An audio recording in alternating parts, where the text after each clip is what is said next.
হাইলাকান্দির SK রায় civil হাসপাতালের উন্নয়নে এগিয়ে এলো ওএনজিসি বিভাগ। চিকিৎসা ও রোগীদের পরিষেবায় সাহায্যকারী হিসেবে মেডিকেল ইকুইপমেন্ট বিতরণ করে এক নজির সৃষ্টি করেছে ওএনজিসি। উল্লেখ্য, গত কিছুদিন আগে হাইলাকান্দি এসকে রায় সিভিল হাসপাতালে উন্নত পরিষেবা চালু করার উদ্দেশ্যে প্রায় 1.5 কোটি টাকার মেডিকেল ইকুইপমেন্ট দিয়েছিল শিলচরের ওএনজিসি বিভাগ। এসকে রায় সিভিল হাসপাতালে দেওয়া হয়েছে। এগুলোর মধ্যে রয়েছে microscope for cataract surgery, anaesthesia workstation, OT light, transport ventilator, ABG machine, scan machine, mobile OT light, infusion camp, syringe pump, delivery set, vision box ইত্যাদি। হাইলাকান্দির বেসরকারি সংস্থা উদিচির কর্মকর্তাদের সঙ্গে করে সোমবার জেলা সদরের এসকে রায় সিভিল হাসপাতাল পরিদর্শন করেন শিলচরের ওএনজিসির এসআর ম্যানেজার বিপুল গুহাই, জিএমএইচআর সত্যেন্দ্র কুমার, সিএসআর কোঅর্ডিনেটর মনীষ চঞ্চল প্রমুখ। এরা সবাই হাসপাতালের সুপার ডক্টর দেবব্রত দত্ত সহ অন্যান্যদের সঙ্গে নিয়ে হাসপাতালের আইসিইউ, অপারেশন থিয়েটার সহ প্রতিটি বিভাগ ঘুরে দেখেন। এরপর সংবাদ মাধ্যমের কাছে প্রতিক্রিয়া জানাতে গিয়ে ওএনজিসির অ্যাসেট ম্যানেজার বিপুল গুহাই বলেন, ওএনজিসি বিভাগ সাধারণ মানুষের জনজীবনের উপরে কাজ করেছে। শিক্ষা, স্বাস্থ্য ইত্যাদি ক্ষেত্রে সাধারণ মানুষকে সহায়তা করতে গুরুত্বপূর্ণ ভূমিকা করেছে ওএনজিসি। এসকে রায় সিভিল হাসপাতালের পরিষেবা মোটামুটি ভালো লেগেছে। ওএনজিসির তরফে বেশ কিছু যন্ত্রপাতি বা সরঞ্জাম ইতিমধ্যেই দেওয়া হয়েছে, প্রয়োজন হলে আরও দেওয়া হবে বলে জানান তিনি। হাসপাতালের সুপার ডক্টর দেবব্রত দত্ত হাসপাতালের সাজ সরঞ্জাম বা যন্ত্রপাতি দিয়ে সাহায্য করার জন্য ওএনজিসি কর্তৃপক্ষের প্রতি কৃতজ্ঞতা প্রকাশ করেন। হাসপাতালের পরিষেবা আগের তুলনায় বহু উন্নত মানের হয়েছে বলে দাবি করে হাসপাতাল সুপার বলেন, হাসপাতালের প্রতিটি বিভাগে কর্মীর অভাব রয়েছে। এর ফাঁকে 24 ঘন্টা কাজ চালিয়ে যেতে হচ্ছে। এতে কিছুটা ভুলভ্রান্তি থাকতে পারে, কিন্তু হাসপাতালের আসল মালিক হচ্ছেন সাধারণ জনগণ বলে জানিয়ে দেন ডক্টর দেবব্রত দত্ত।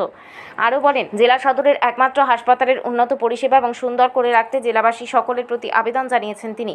বিশিষ্ট সমাজসেবী আব্দুল আজিজ চৌধুরী ওএনজিসির কর্মকর্তাদের প্রশংসা করে বলেন, হাসপাতালের উন্নত পরিষেবার জন্য যন্ত্রপাতি দেওয়ায় প্রচুর লাভ হয়েছে। এর ফায়দা তুলবেন হাইলাকান্দিবাসী। ভবিষ্যতে এ ধরনের সেবামূলক কাজকর্ম চালিয়ে যেতে ওএনজিসি কর্তৃপক্ষের প্রতি আহ্বান জানান তিনি। এর আগে এদিন হাসপাতাল কর্তৃপক্ষের তরফে উপস্থিত থাকা সকল অতিথিদের গামছা দিয়ে বরণ করা হয়েছে। এদিন হাসপাতালে পরিদর্শনকালে অন্যান্যদের মধ্যে উপস্থিত ছিলেন বেসরকারি সংস্থা উদিচির সাধারণ সম্পাদক কবির আহমেদ চৌধুরী, সদস্য আমির উদ্দিন চৌধুরী প্রমুখ।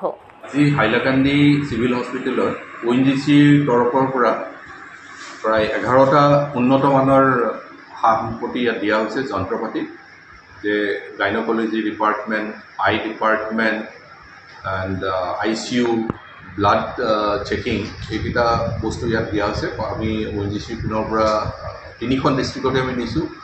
ইয়াৰ আগতে আমি কৰিমগঞ্জ ডিষ্ট্ৰিক্টত দিছোঁ, কাছাৰ ডিষ্ট্ৰিক্টতো দিছোঁ, আৰু আজি হাইলাকান্দি ডিষ্ট্ৰিক্টৰ এই চিভিল হস্পিটেলত আমি এই 11বিধ উন্নত মানৰ আমাৰ সা সৰঞ্জাম দিছোঁ। আৰু আমি জানি ভাল পাইছোঁ যে হাইলাকান্দি এখন এই চিভিল হস্পিটেলখন ইয়াৰ ওচৰ পাজৰৰ নহয়ও দূৰৱৰ্তী ৰাইজৰ কাৰণে এইখনেই এখন মূল চিকিৎসা কেন্দ্ৰ।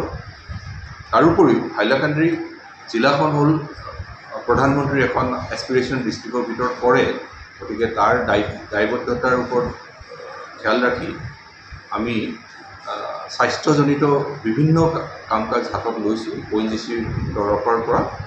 আৰু তাৰেই মাধ্যমত আজি এই উন্নতমানৰ 11বিধ যন্ত্ৰ পাতি আমি এই হস্পিটেলত দিবলৈ পাই আমি ৰাইজৰ প্ৰতি আৰু এই চিভিল হস্পিটেলৰ কৰ্তৃপক্ষৰ প্ৰতিও আমাৰ কৃতজ্ঞতা দিছোঁ যে আমাক এইখিনি ৰাইজৰ সুবিধাৰ্থে এইখিনি সেৱা আগবঢ়োৱাৰ কাৰণে আমাক সুযোগ দিয়াৰ কাৰণে ধন্যবাদ।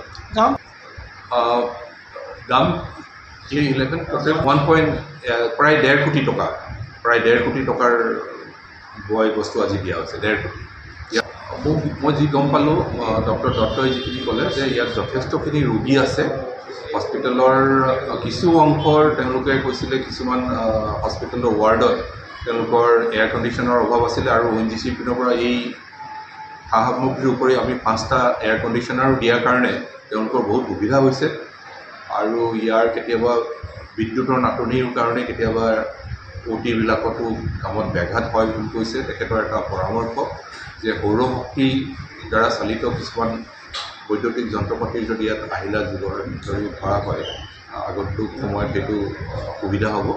আৰু আমি কৰ্তৃপক্ষক কৈছোঁ যে আমাৰ এই বিষয়ে এটা তেওঁলোকৰ পৰা যদি আবেদন দিয়ে, পৰৱৰ্তী সময়ত আমি তাৰ ব্যৱস্থা কৰাৰ চেষ্টা কৰিম।